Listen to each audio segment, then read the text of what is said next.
Farmers group फसलों के सही दाम न मिलने के कारण कल सुबह 11 बजे कलेक्ट्रेट के सामने विरोध मार्च निकाल रहे हैं। जंगली हाथियों ने मिलादमपरा गांव में एक बार फिर से कहर मचाते हुए 300 एकड़ केले के बागों को तबाह कर दिया।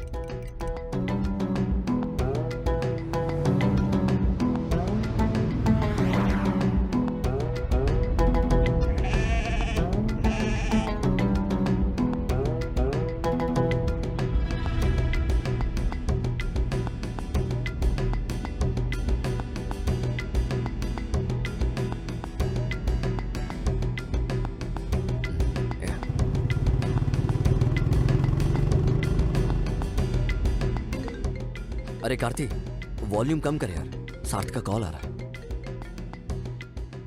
हेलो, तुम लोग कहाँ पहुँचे? जो तुमने दुकान बताई थी जस्ट उसको अभी क्रॉस किया। अच्छा ठीक है ठीक है, आगे आते रहो, तुम्हें वहाँ पर एक पुलिया दिखाई देगी। पुलिया? हाँ, वहाँ पर मेरे अंकल तुम्हारा वेट कर रहे हैं। और उनका नाम बोल क्या है? कुंजप्पन। कुंजप्पन। कुंजप्पन? हाँ हाँ ठीक है, हम उनको वहाँ से पिक कर लेंगे। ओके भाई, ठीक है।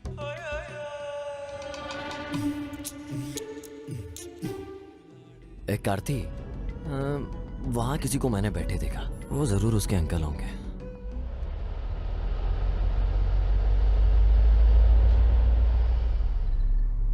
आपका नाम कुंजापन है? हाँ, तुम शरद के दोस्त हो ना? हाँ, सही कहा। उसने अभी अभी मुझे कॉल किया था। हाँ, आइए हमारे साथ। हाँ हाँ, क्यों नहीं क्यों नहीं। तू पीछे वाली सीट पर बैठ जा। तुम किधर जा रहे हो? हाँ, बैठिए। बिल्कुल सर्कस की तरह गुलाटी मारी। ये तो एकदम जबरदस्त था।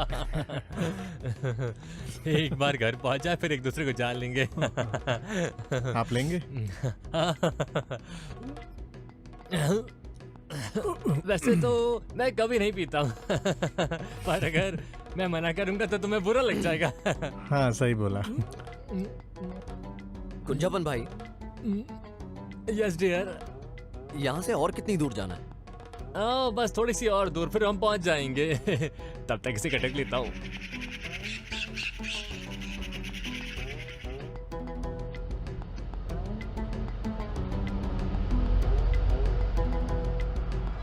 राइट लेना, नहीं नहीं नहीं, लेफ्ट लेफ्ट लेफ्ट, बस बस बस बस, रुक जाओ, गेट पर थोड़ा देना, मैं खोल देता हूँ।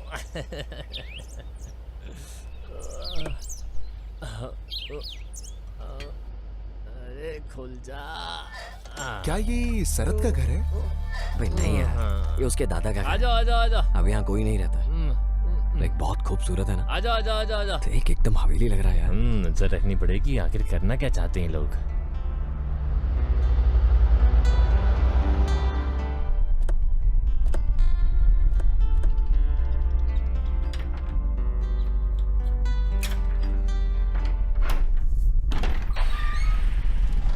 शरद। अल्लू, कितने टाइम बाद मिल रहा है यार तू? भाई मैं अभी तुम्हारे साथ नहीं आ सकता हूँ, बहुत सारे अरेंजमेंट करने हैं। तुझे तो पता है शादी की तैयारी कैसी होती है। हाँ, कोई नहीं यार, समझता हूँ। तब तक मैं तुझे अपने दोस्तों से मिलाता हूँ। ये है सिया, हाय। ये कार्ती और ये उसका भाई किरण। हाय। हाय। और ये है मेरा जिगर शरद। तुमने तो बोला था कि 6 दोस्त आ रहे हैं। उनमें से कुछ को टाइम पे छुट्टी ओके नहीं मिल ओके, सकी। कोई बात नहीं। ये लो तुम्हारा स्पेशल आइटम, बिल्कुल कड़क। भाई सिर्फ एक? चिंता मत करो, बाकी बैग में है। ठीक है, चलेगा।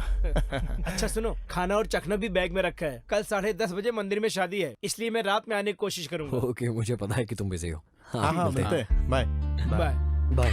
बाय।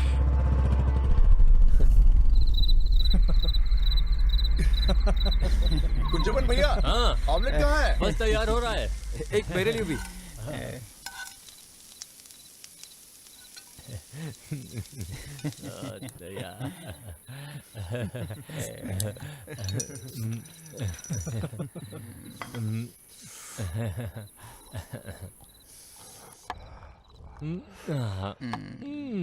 इधर पास करना यार। वैसे तो मैं नहीं पीता हूँ, लेकिन मेरी बीवी को इसकी खुशबू पसंद नहीं है। जब आपका शराब पीने का मन होता है तो क्या करते हैं? मैं क्या करता हूँ, मस्त एक गिलास ठंडा पानी पी लेता हूँ और काम बन जाता है मेरा। ऐसे इसीलिए कि आप कंजूस हो या फिर सच में अपनी पत्नी से डरते हो? मैं क्या बोलूँ तो दूसरी वाली बात सच बोली है। तुम ड्रिंक और स्मोक नहीं करते हो? नहीं नहीं, वो ऐसी कोई भी चीज इस्तेमाल नहीं करेगा जो उसकी बॉडी के लिए नुकसानदायक हो। ये फ्यूचर का मिस्टर केरला है। मैंने कुछ मेडल भी जीते हैं। ओह सच में? जवानी के दिनों में मैंने भी बहुत सारे मेडल जीते थे। पर शादी की बात सब बंद कर दिया। अब सिर्फ अपनी पत्नी से झगड़ा करता हूँ। हमारी दो ट्रॉफी भी है, हाँ। एक 16 की, दूसरी 18 की।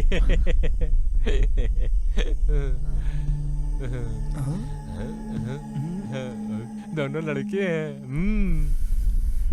शा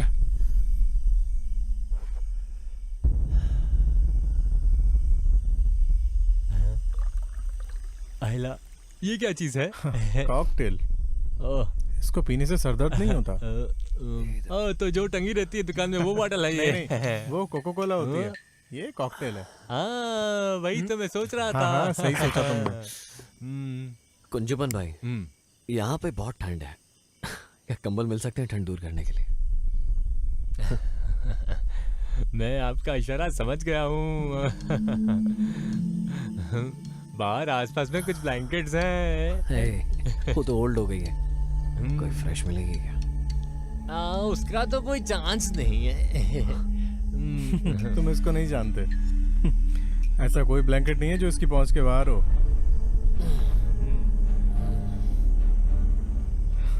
तुम दानी को जानते हो ना?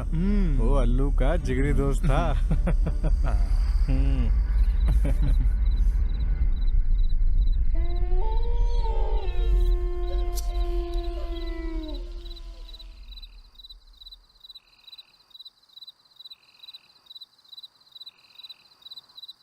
ए सिया, चल बाहर घूमने चलते हैं यार। हाँ, चलो चलते हैं।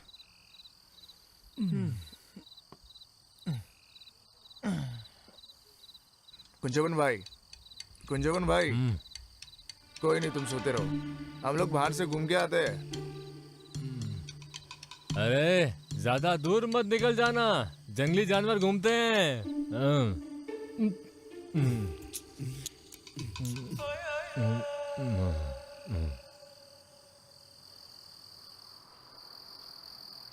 हे, चल।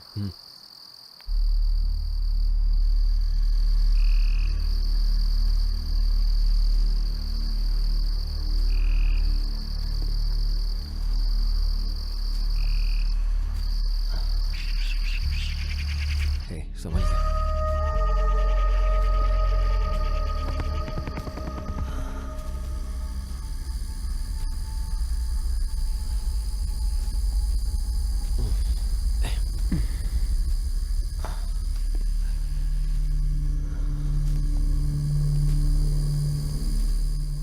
जंगली जानवर, शेर, चीता, हाथी, यहाँ तो एक बिल्ली भी नहीं है। अंकल कुछ ज्यादा ही नौटंकी कर रहे थे। मुझे भी यही लगा था।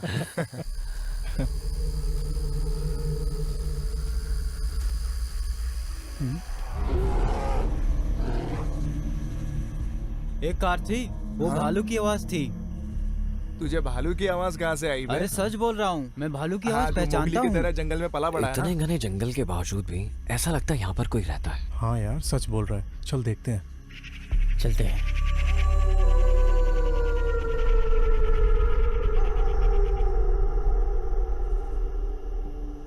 कौन है उधर? क्या तुम लोग शरद के दोस्त हो? हाँ अंकल। हाँ हाँ, शरद ने मुझे बताया था। आओ अंदर आओ। लीला, यहाँ आओ। देखो कुछ मेहमान आए हैं। अंदर आओ, आओ। जल्दी आओ, जल्दी आओ। इधर बैठो, इधर इधर। माफ करना, मैंने आप लोगों को पहचाना नहीं। ओ, कैसे पहचानोगी? तुम इन्हें पहली बार देख रही हो। ये शरद के दोस्त हैं। अच्छा हाँ, शरद ने बताया था। आप लोग बैठो, मैं चाय लेके आती हूँ। नहीं नहीं, थैंक यू आंटी, आप रहने दीजिए। दादी कौन है वहाँ? अरे इधर आओ बेटी। ये मेरे बेटे की बेटी है पवित्रा। ये लोग शरद के दोस्त हैं। हाय। हाय। हाय। हाय। शरद ने कहा था आप 6 लोग आओगे। वो कुछ लोगों को छुट्टी नहीं मिली ऑफिस से। ये पकड़ो बेटा।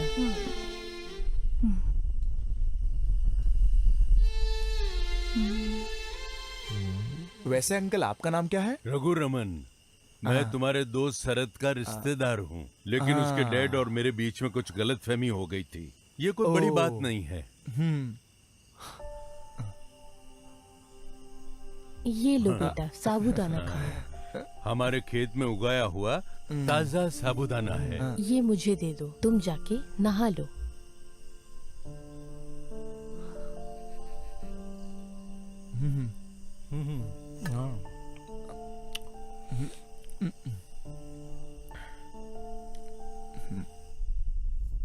क्या हमें यहाँ जंगली हाथी दिख सकते हैं? ओ, तो तुम यहाँ हाथी ढूंढने आए हो?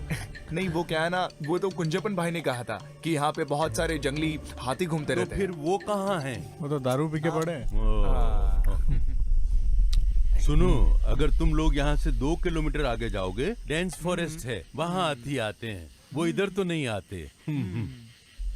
कुंजपन ने ऐसा इसलिए कहा क्योंकि वो चाहते हैं कि तुम लोग वहाँ जाओ।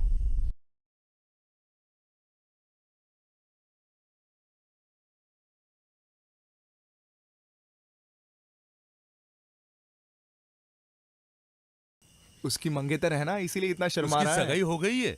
हाँ, अभी पिछले हफ्ते ही हुई है। अच्छा। हाँ।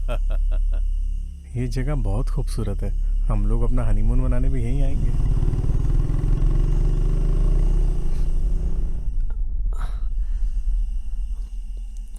अरे यार, चार्जिंग खत्म हो। अंकल, आपके पास चार्जर मिलेगा? बेटा, चार्जर लाके देना। अरे वो नहाने गई होगी, चार्जर ड्रॉअर में है, तुम जाके ले लो।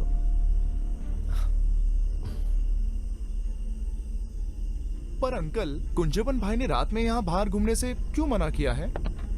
अरे बेटा, पास के घर में मर्डर हुआ था। अरे ये 3 से 4 महीने पहले हुआ था। तब से ये अफवाह फैल गई है कि उस घर से कुछ अजीब सी आवाजें आती है। ये अफवाह नहीं है। चाय के बगीचे में काम करने वाली औरतों ने बताया कि उस घर से महिला और एक बच्चे की रोने और चीखने की आवाज आई। अरे लोग तो कुछ भी कहते हैं। तुम्हारे फोन में तुम्हारी मंगेतर की फोटो है? ये देखिए, ये है फोटो। बहुत आंटी। अच्छा।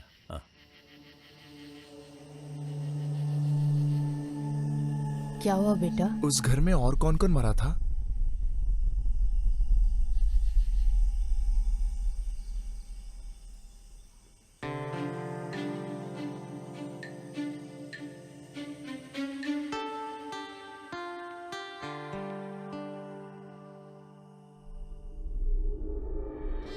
अरे यार, ये चार्जर किधर है? होना तो यहीं चाहिए।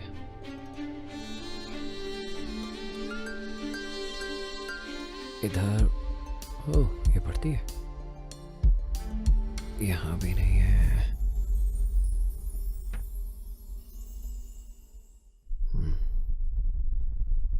अरे क्या चाहिए तुमको? अरे, फोन बंद हो गया था। आंटी ने बोला तुम्हारे पास। साइड हटो, मैं देती हूँ।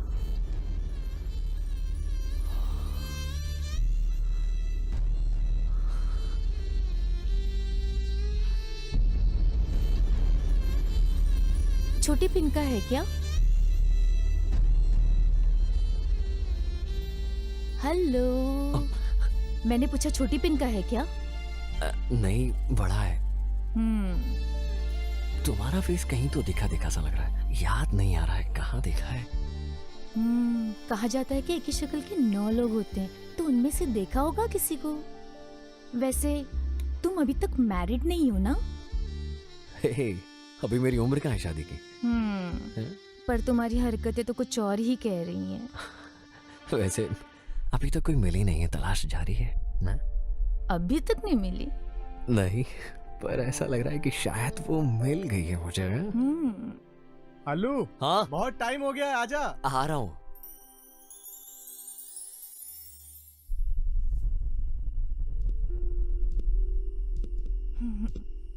अंकल, अब हम चलते हैं। हाँ हाँ हाँ, ठीक है। सेल्फी लेना, सेल्फी सेल्फी। हाँ, सेल्फी सेल्फी सेल्फी। अरे कार्ति, चल सेल्फी लेते हैं। हाँ भाई, ठीक है। अंकल आइए आप। आइए, आप इधर आइए। सब लोग एक साथ। हाँ अब ठीक है।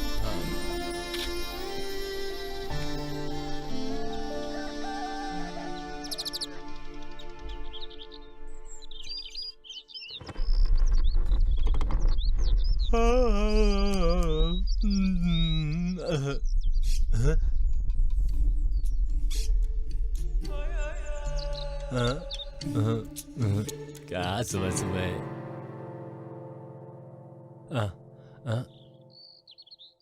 यहाँ तो अभी तक सब सो रहे हैं। अल्लू को फोन देना जरा। हाँ अभी देता हूँ, अभी देता हूँ, रुको रुको रुको, हाँ अभी देता हूँ।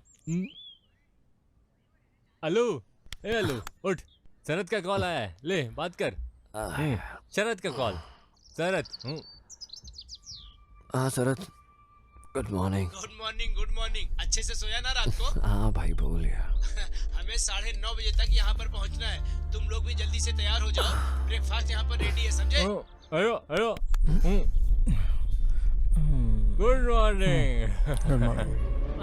मैं कब से तुझे कॉल करने का ट्राई कर रहा था, तूने अपने फोन साइलेंट पे रखा है क्या? वो साइलेंट पे है। हम पहुंच जाएंगे हाँ ओके ब्रो। टाइम पे। ए गंजूमन भाई, उतर गई तेरी। बस हल्की सी सुरसुरी मच रही है, बाकी सरदर्द नहीं है मुझे। इसी को ही कॉकटेल बोलते हैं। बिल्कुल। ओए जिम वाले बच्चे उठ जा, उठ जा। ओए ओए शादी में जाना है।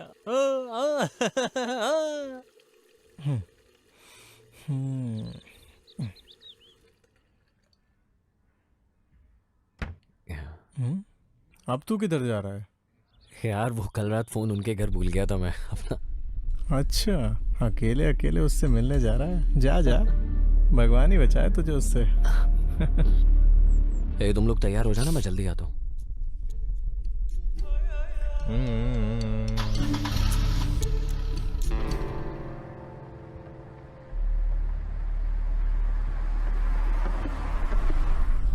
ये उधर किधर जा रहा है?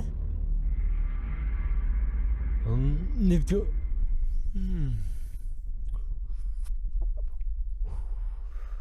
अरे अल्लू किधर के लिए चला गया? वो अपना फोन लेने गया है। आपके रिश्तेदार के यहाँ भूल गया था कल रात को। रिश्तेदार के घर? ये कौन आ गया? वो बगल में जो 2 माले की बिल्डिंग है ना, उन्होंने बोला कि वो आपके रिश्तेदार है। शरद के पापा और उनकी कोई प्रॉब्लम है। क्या बात कर रहे हो? सुबह सुबह माल भुग के बैठे हो क्या? कुछ भी बोल रहे हो, नहीं फूका कुछ माल वाल। अरे सुनो ना कुंजपन भाई, आप कहना क्या चाहते हो? अरे शरद के पिता का तो 24 साल पहले ही निधन हो गया था। उस समय तो वो सिर्फ 2 साल का बच्चा था। तो अगर आपके वो रिश्तेदार नहीं है तो और कौन है? अब मुझे कैसे पता चलेगा कि तुम किसके घर गए हो? आलू जिस तरफ गया है उस तरफ सिर्फ एक ही घर है, फिर उसके बाद सिर्फ जंगल है। उस घर में कोई नहीं रहता है।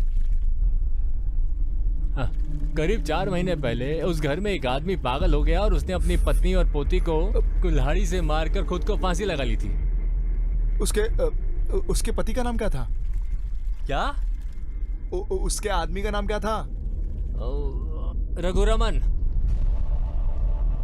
वैसे आपका नाम क्या है अंकल? रघुरमन। उस घर में और कौन कौन मरा था? वो सिर्फ मरे नहीं थे, उनका खून किया गया था। वो लोग यहाँ के नहीं थे, कहीं बाहर नॉर्थ से आए थे। पति, पत्नी और वो लड़की। वो लड़की शहर के किसी कॉलेज में पढ़ती थी। वहाँ पे किसी लड़के के प्यार में पड़ गई थी। घर में किसी को भी इसकी जानकारी नहीं थी। एक दिन झूठ बोल के स्पेशल क्लास के नाम पे बाहर चली गई थी। वो लड़का बिल्कुल अच्छा नहीं था। वो उसे किसी लॉज में ले गया था। वहाँ पे उसके और भी दोस्त थे और मिलके उन लोगों ने उसके साथ बहुत बुरा किया। वो वापस घर आई और कभी किसी से कुछ नहीं बोली। वो बेचारी सदमे में थी। 2 से 3 महीने बाद परिवार वालों को एहसास हुआ कि वो लड़की प्रेग्नेंट है। उन लोगों को किसी ने भी कुछ दिनों तक बाहर नहीं देखा। एक दिन उस आदमी ने कुल्हाड़ी उठाकर अपनी बीवी और पोती को मार दिया और खुद फांसी लगा के जान दे दी।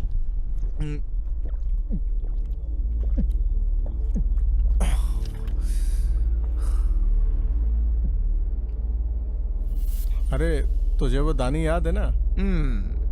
वो अल्लू का जिगरी दोस्त था। जहां तक मुझे पता है इन्होंने ऐसे ऐसे कांड किए हैं कि हम सोच भी नहीं सकते।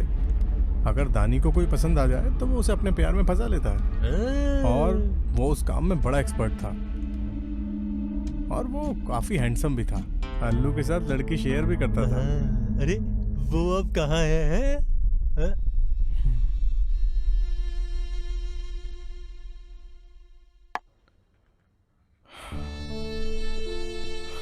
वो अब नहीं रहा, एक्सीडेंट में मारा गया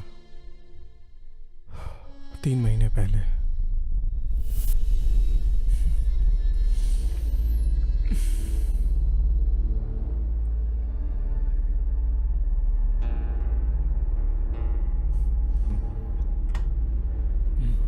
एक आरती जाके नहा ले।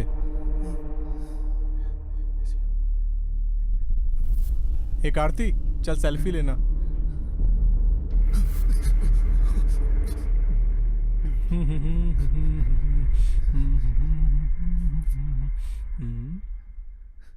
ये सियान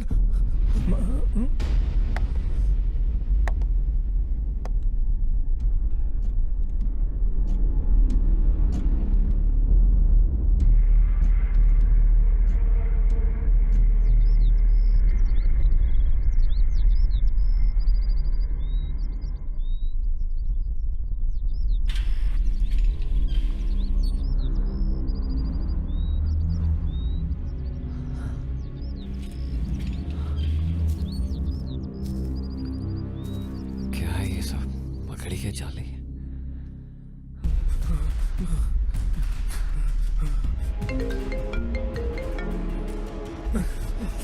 जल्दी फोन उठा।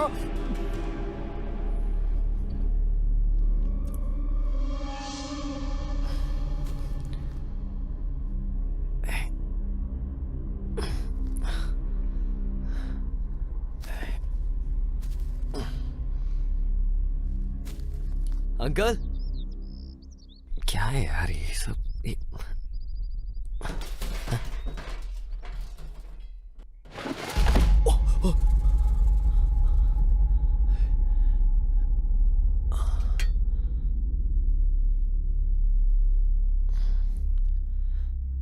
अंकल, अंकल, आंटी,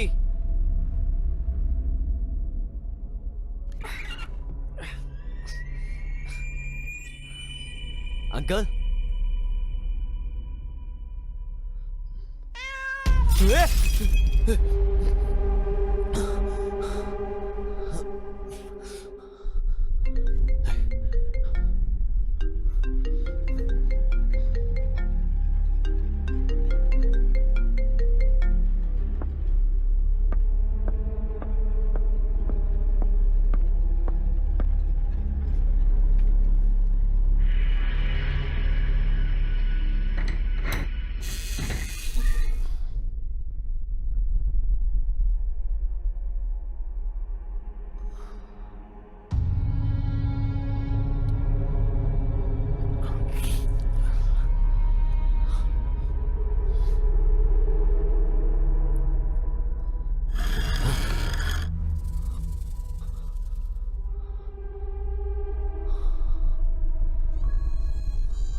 ये सब गए किधर?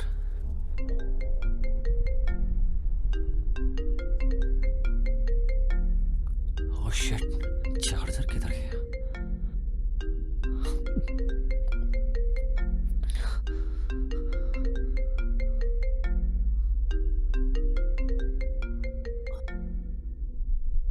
हेलो हेलो, उस घर के अंदर मत जाना, वहां पे कोई भी आदमी नहीं है। सबके सब भूत हैं। मैंने तुझे वो सेल्फी भेजी है व्हाट्सएप पे जो हमने कल ली थी, देख उसे।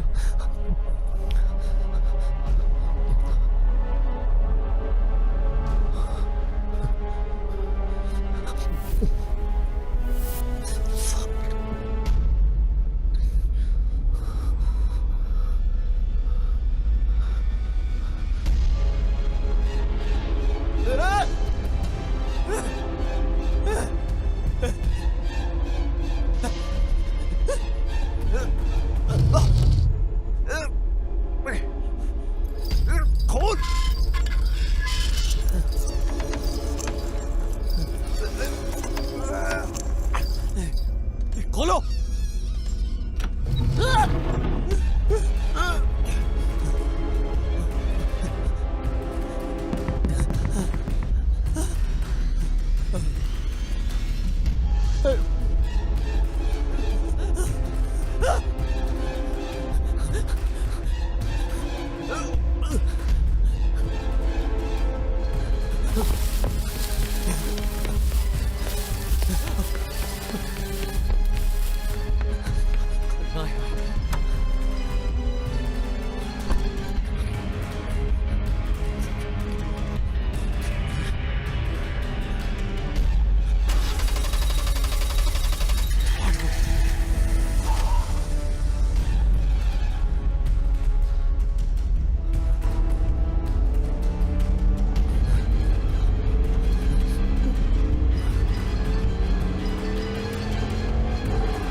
दानी,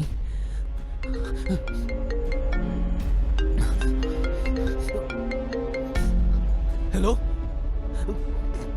कौन है? मैं हूँ पवित्रा।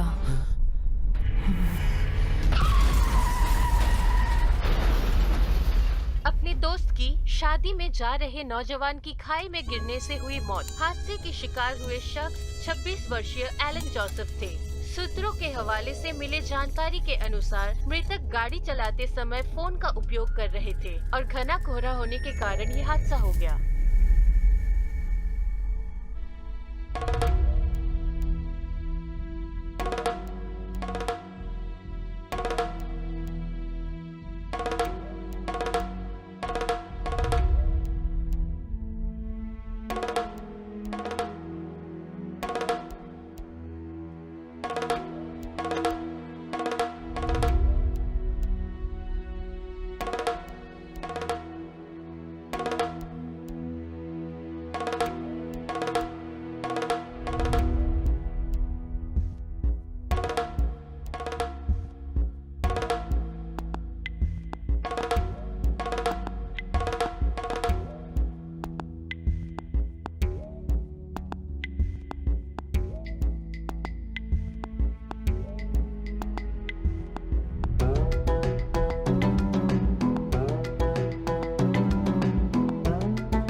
महिलाओं के साथ हिंसा करना कानूनन अपराध है। इस फिल्म को बनाने के दौरान किसी भी जानवर को नुकसान नहीं पहुंचाया गया है।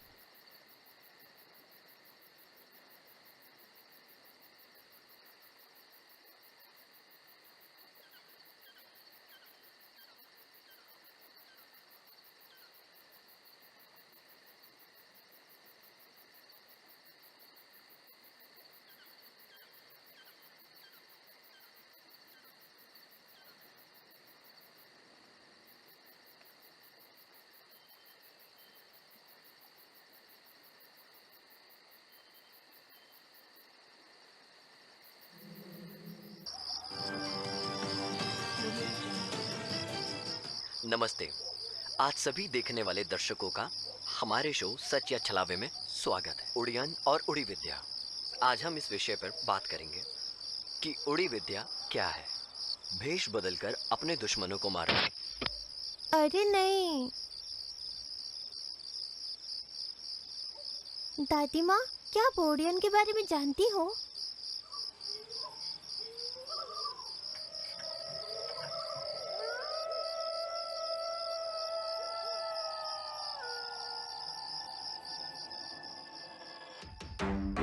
ये वो समय था जब जमोरिन राजा और वल्लु वनत के शासक भारत पूजा नदी के तट पर सत्ता के लिए युद्ध कर रहे थे।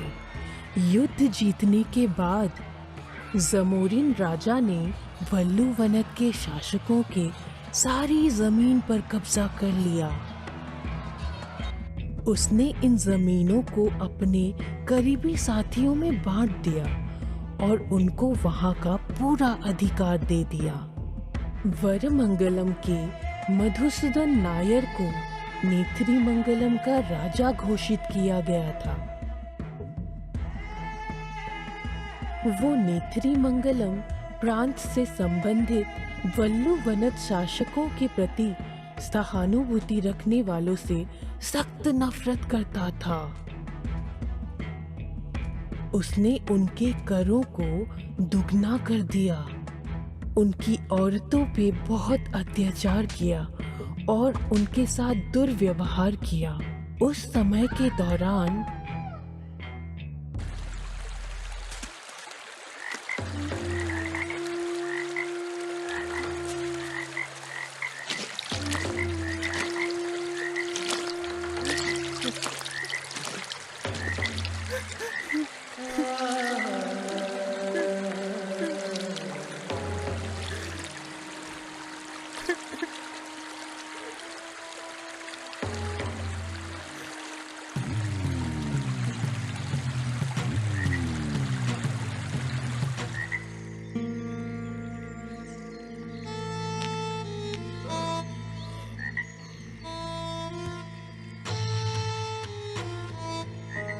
राजा साहब, गंदी नौली के कीड़े, तेरी हिम्मत कैसी है मेरी जान काटने वाले की?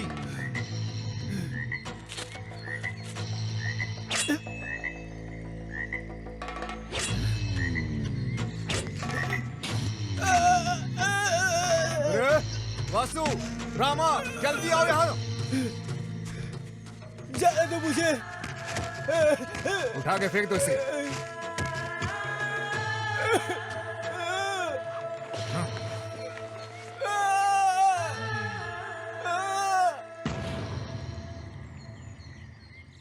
चातन को मरा हुआ समझकर उन्होंने उसे कुरुतिमलक्कावु की सीमा पर फेंक दिया। बदले की भावना से भरे हुए चातन ने मौत के सामने भी घुटने नहीं टेके। इस बात का एहसास होने पर कि वो राजा को नहीं मार पाएगा, उसने कुरुतिमलक्कावु में ही रहने का फैसला कर लिया। उसने अपने हाथ की नस काट के काली माँ के सामने अपने रक्त की बलि दी। चातन की भक्ति से खुश होकर देवी उसके सामने प्रकट हुए। चातन ने देवी से मधुसूदन नायर और उसके पूरे वंशजों को खत्म करने का अनुरोध किया, मगर देवी ने उसके अनुरोध को मना कर दिया और उसके बजाय उसे एक दवा के बारे में बताया। जंगल और पहाड़ियों की खाक छानने के बाद आखिरकार वो उन जड़ी बूटियों को ढूंढने में सफल रहा। विभिन्न प्रकार की जड़ी बूटियों से उसने एक चमत्कारी रसायन बनाया जो किसी के कान, घुटने और कोहनी पर लगाने से वो अपनी पसंद का भेष बदल सकता है, लेकिन ये भेष हमेशा के लिए नहीं बदल सकता। दवा तैयार करने के बाद चातन ने कुछ मंत्रों का पाठ किया जो कि परंपरा का हिस्सा है, और फिर वो मधुसूदन को मारने के लिए चल दिया। अपने मकसद को पूरा करने के बाद लौटते समय भारी बारिश की वजह से चातन का असली पहचान सामने आ गई। चातन को गांव के लोग पकड़कर वहां के एक जादूगर चेम्बरा एडुताचन के सामने ले आए। उन्होंने उसे देवी माँ के नाम पर वचन मांगा कि वो कभी भी इस तरह के जादू का इस्तेमाल नहीं करेगा। हालांकि चातन का बदला सिर्फ मधुसूदन के मरने से पूरा नहीं हुआ, वो उसके पूरे वंश का नाश करना चाहता था। उसने एक बार फिर देवी माँ के सामने उनको खुश करने की प्रक्रिया की, परंतु वो ऐसा नहीं कर पाया। इस बात की जानकारी मिलते ही वहाँ के राजा वरमंगलम उस जगह के लिए रवाना हुए। चातन ने अपने बेटे इन्नी को बुलाया और उसको ओडी विद्या के बारे में सारी जानकारी दे दी, और साथ ही बेटे से वरमंगलम की पूरे वंश को समाप्त करने की मांग की। अपने पिता मधुसूदन की मृत्यु के बारे में सुनकर उसके पुत्र चंद्रशेखर और सुभद्रा अपनी सेना के साथ मिलकर चातन को जिंदा पीपल के पेड़ के नीचे गाड़ दिया। इन्नी ये सब दूर से देख रहा था। उसकी आंखों से एक बूंद भी आंसू नहीं निकला, और उसके बाद से हर रात उस पीपल के पेड़ के पास से अजीबोगरीब आवाज सुनाई देती है। गांव के लोगों ने उस जगह का नाम नीलविल्ली कुन्नू रख दिया।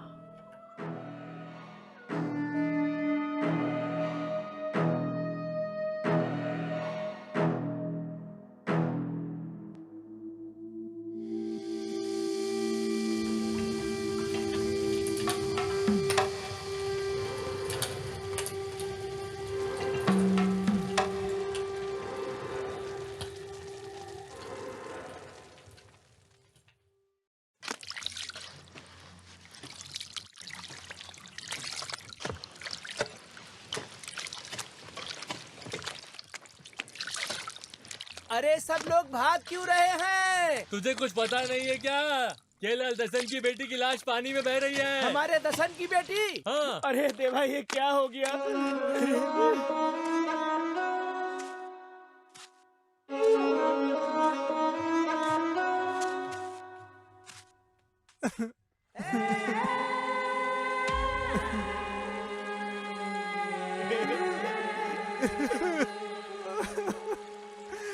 ये क्या हो गया मेरी बेटी को?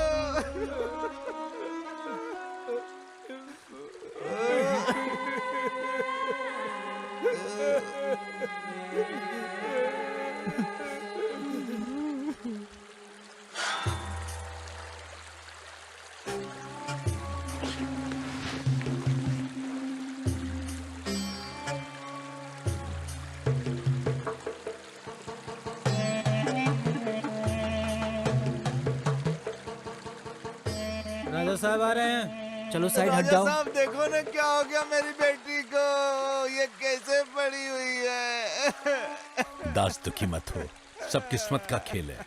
रामा, ज्यादा समय मत लगाओ, क्रियाक्रम जल्दी करो। जी राजा साहब।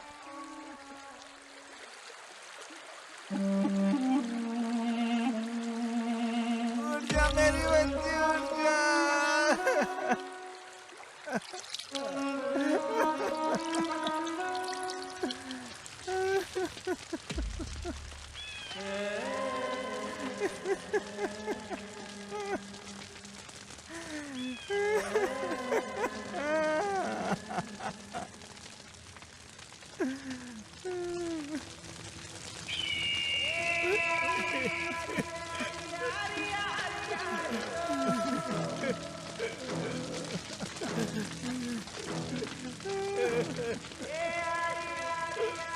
इन्नी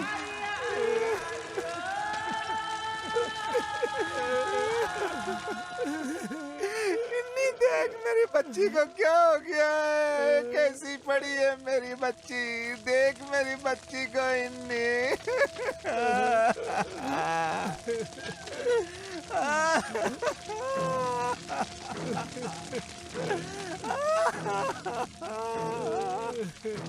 इन्नी देख क्या हो गया मेरी बच्ची को, कैसे पड़ी है, देख इन्नी, देख। अब मैं क्या करूं? उसने अपने हाथ में पकड़ा हुआ था।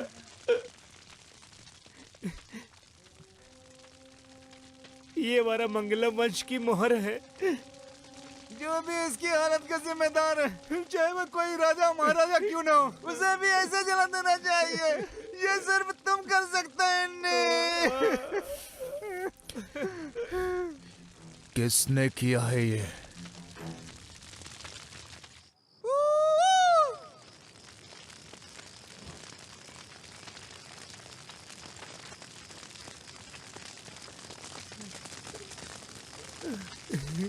इन्नी, हमारी बच्ची को राजा के लड़के ने मारा है।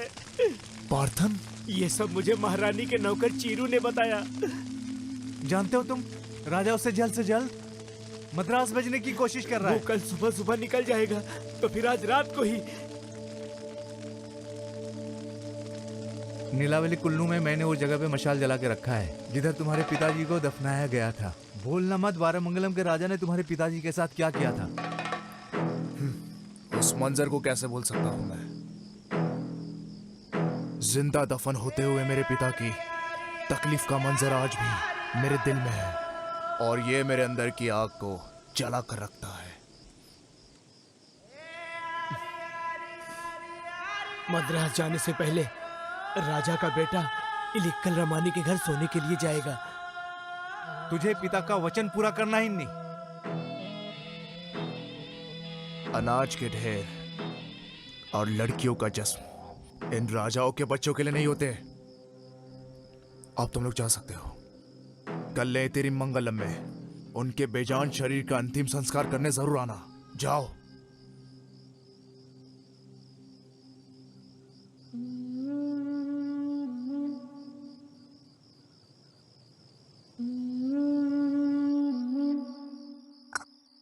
सूर्यास्त के बाद गर्भवती महिला को बाहर कदम नहीं रखना चाहिए मेरी बच्ची।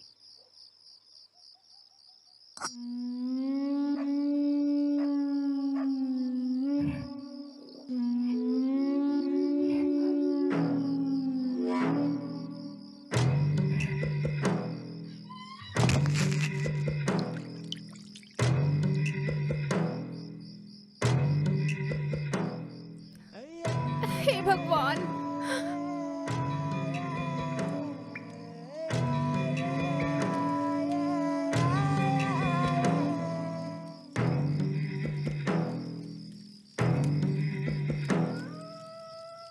राजा साहब, मद्रास में रमानी जैसी औरत और कोई नहीं होगी क्या? हाँ ना रामू, पर वो इनके जैसी खूबसूरत तो बिल्कुल भी नहीं है। और तो और उनके पास से बहुत ज्यादा बदबू भी आती है। राजा जी, तो आप मद्रास भी गए हैं?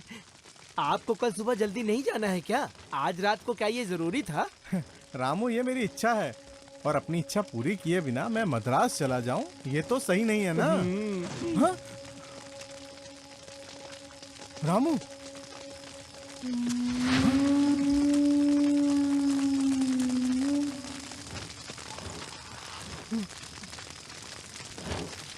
कौन है वहाँ?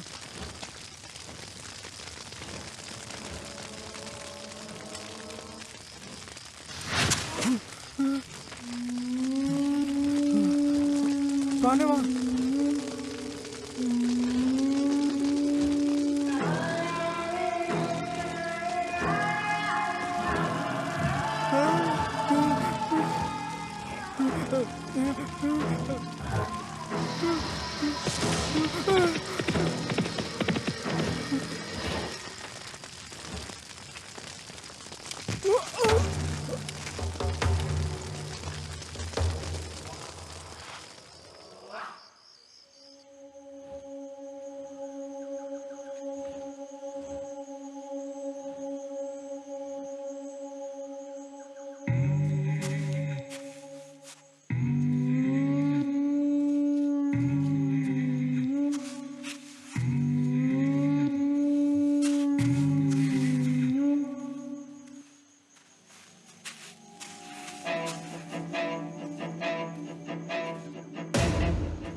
प्रेत आत्मा पिंडा समर्पयामि। ओम तत्सत। देवांगत आत्मा को याद करें और पत्ते पर 3 बार जल छिड़कें।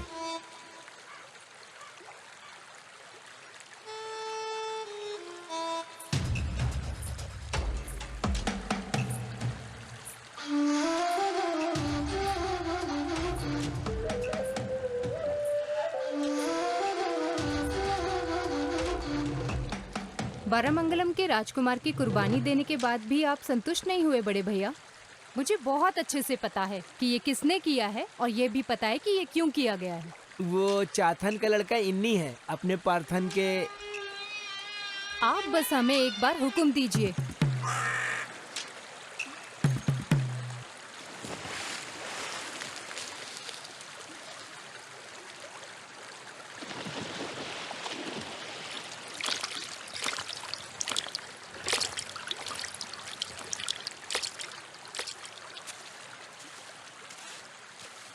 लगता है कि वरमंगलम के राजा को उन नीची जाति वाले कुत्तों से लगाव हो गया है। तो क्या हुआ, भले ही वो राक्षस तुम्हारे खुद के बच्चों को ही निगल जाए। इतना सब होने के बाद भी आप चुप क्यों रहते हैं? बोलिए।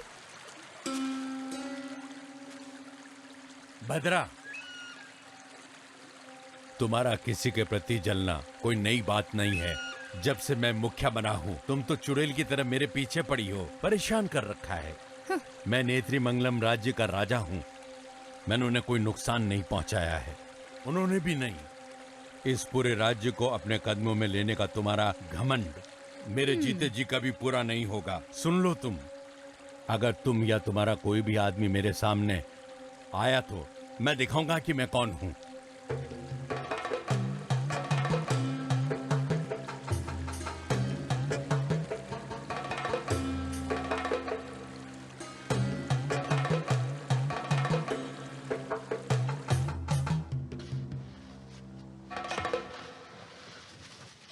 अरे तुमने दासन और इन्नी को देखा है क्या?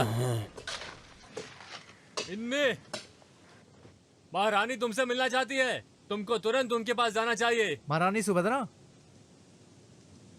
ठीक है आते हैं। वैसे वो हमसे क्यों मिलना चाहती है? उस औरत में अपने पूर्वज के सभी गुण हैं। चलो चलते हैं।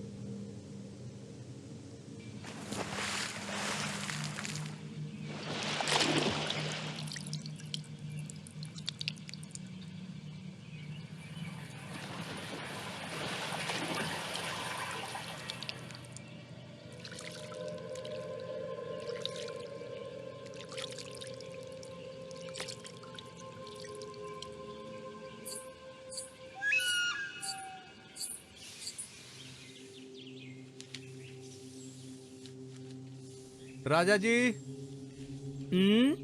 महारानी हमसे मिलना चाहती है, कुमारन कह रहा था। उधर किनारे खड़े हो जाओ। भद्रा,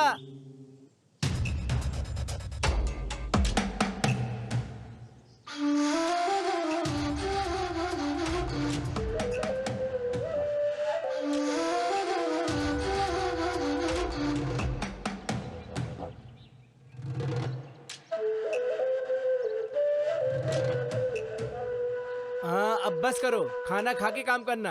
तुम लोग उस तरफ जाओ।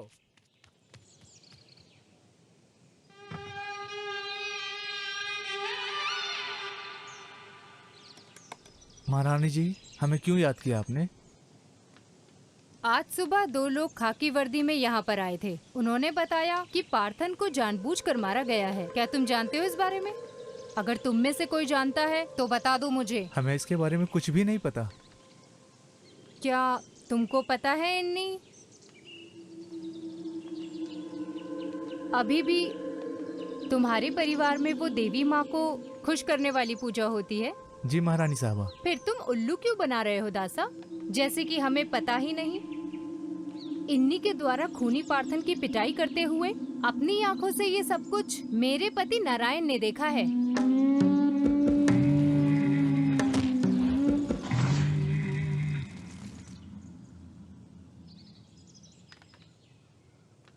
अगर मैं ये सारी जानकारी खाकी वर्दी वालों को दे दूं, तो चंदापुरा जंक्शन पर 2 लोगों की फांसी तय है। नहीं तो गांव वाले जो कि बड़े भाई को अपना देवता मानते हैं, वो सभी लोग मिलकर तुम्हें मार देंगे। तो अब बोलो दासा। मुझे ये करना था महारानी। मुझे ना ही कोई अफसोस है और ना ही कोई पछतावा। मैं हर प्रकार की सजा के लिए तैयार हूँ। इसकी कोई सजा नहीं है इन्नी, बल्कि हमारे पास तुम्हारे लिए उपहार है। वरमंगलम राज्य में मेरे बड़े भाई को, चंद्रशेखर को रास्ते से हटा दो तो वो सारा राज्य मेरे कदमों में होगा। तुम्हें एक बार फिर से उड़ी विद्या करनी होगी। नहीं महारानी, मैं राजा के प्रति इतना क्रूर नहीं हो सकता हूँ। इन्नी, तुम कर सकते हो। तुम उस चेतन के बेटे हो जो नीलावनी कुन्नू में दफन है। बिना किसी कारण के मैं राजा को क्यों मारूं? किसने कहा कि कोई कारण नहीं है? क्या ये तुम भूल गए कि कैसे तुम्हारे पिता चाथन को जिंदा जला दिया गया था? समझे? हम करेंगे महारानी। तुम्हारी बातों पर विश्वास नहीं कर सकते दासा। तुम्हें देवी माँ के सामने वचन लेना होगा।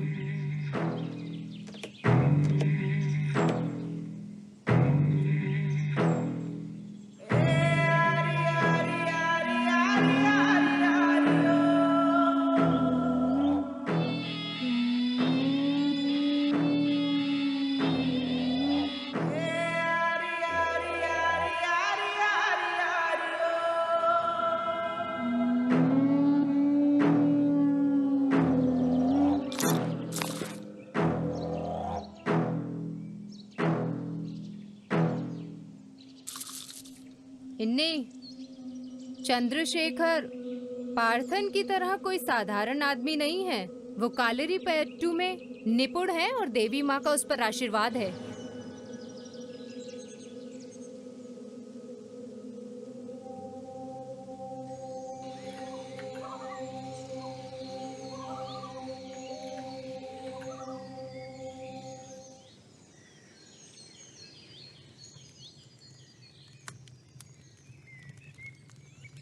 जिंदा दफन होने से पहले तेरे पिता ने क्या कहा था, तुम्हें याद नहीं है?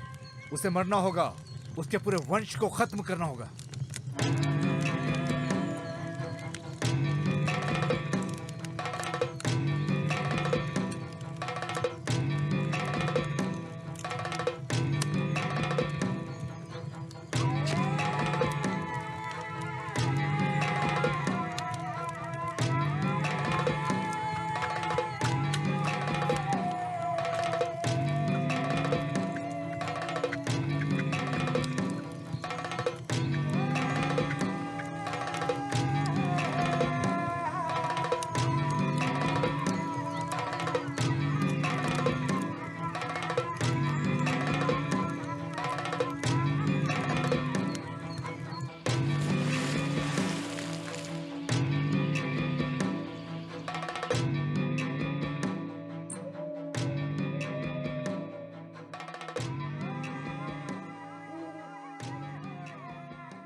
रामा, हाँ नारियल के पेड़ों की कटाई करनी पड़ेगी। कल मजदूरों को लेकर उधर जाना। जी राजा साहब।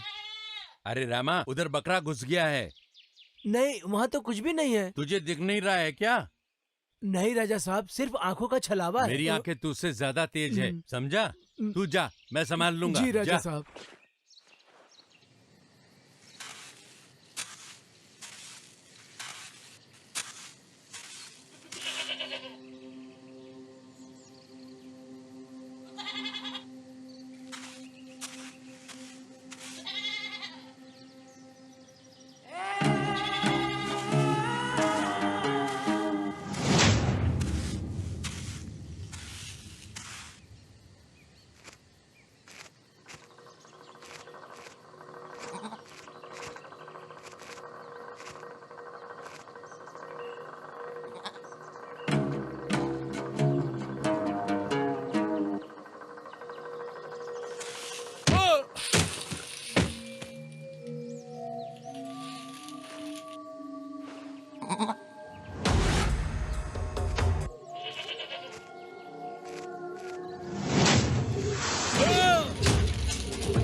मुझे पता है तुम कौन हो।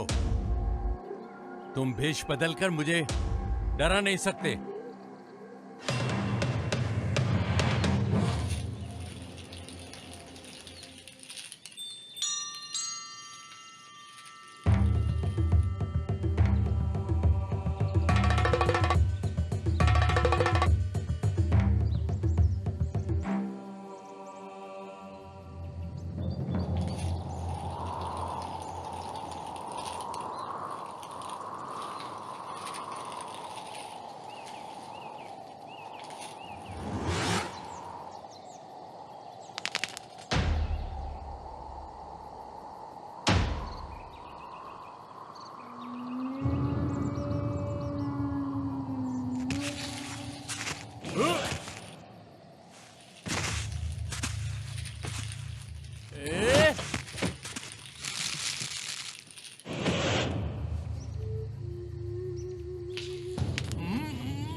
बुरा मत मानना इन्नी।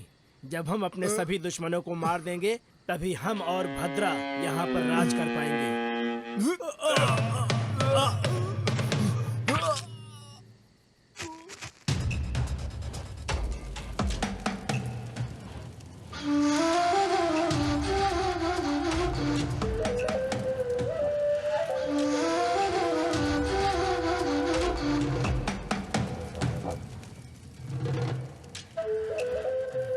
क्या हुआ इन्नी? मुझे ऐसे क्यों घूर रहे हो? एक पूरा परिवार मेरे इन्हीं हाथों द्वारा मिटा दिया गया। अब किया भी क्या जा सकता है? किस्मत है। सही कहा ना नारायण? मेरी तरफ मत देखो इन्हीं। तुम्हारे पिता चातन को मेरे आदेश पर ही उन्हें जिंदा दफनाया गया था। और तेरी बहन दासन की बेटी को भी मैंने ही मरवाया था। समझे तुम? वो तो उस बेचारे पार्थन पे झूठा इल्जाम लगा दिया था।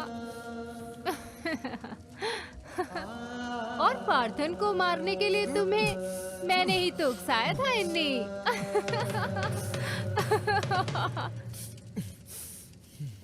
अब मुझे बस एक और आदमी को मारना है जो इन सब का साक्षी है। तुम्हारा दासन। वहाँ देखते रहो इन्नी।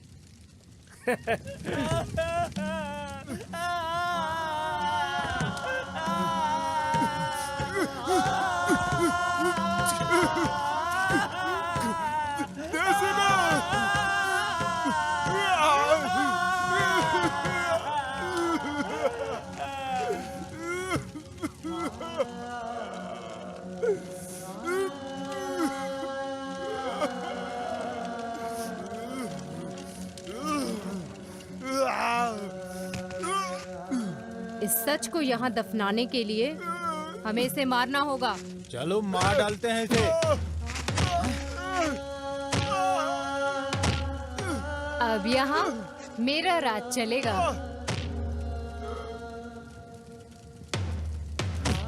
भद्रा का नेत्र्य मंगलम।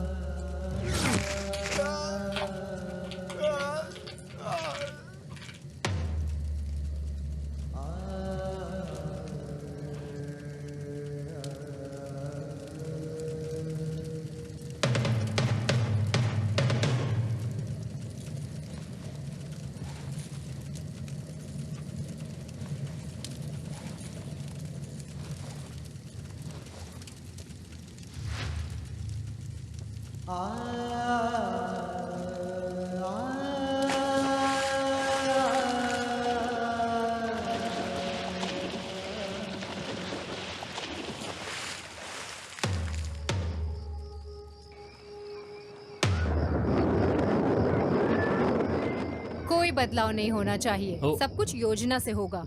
जी महारानी। ये नारायण किधर चला गया? तुम जाके देखो ना कुमार। और हाँ, भूलना मत, नियम के अनुसार ही सबको काम सौंपना। राजा जी, राजा जी।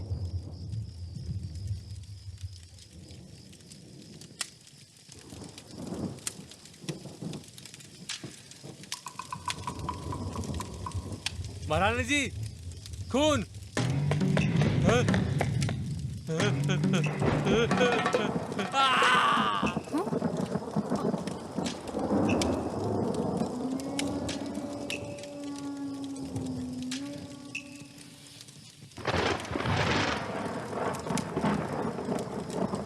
कुमार,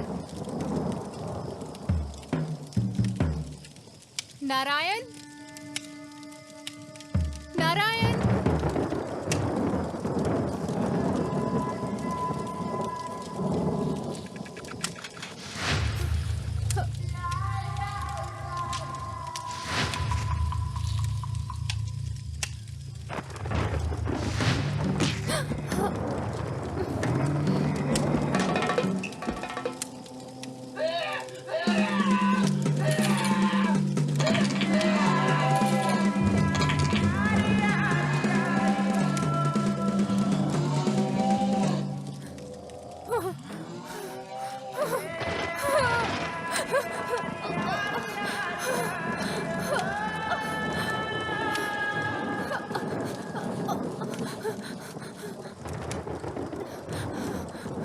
महारानी जी, महारानी जी।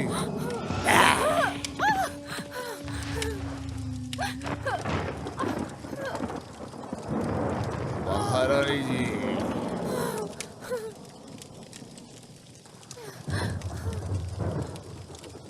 अहम कालीन चुड़ै देवा प्रतमा शिवम नित्रय दो तस्मा। तो आज हमने बात की उड़ियान और उड़ी विद्या के बारे में। सच या छलावा कार्यक्रम एक बार फिर आएगा नए एपिसोड के साथ। तब तक शुभ रात्रि।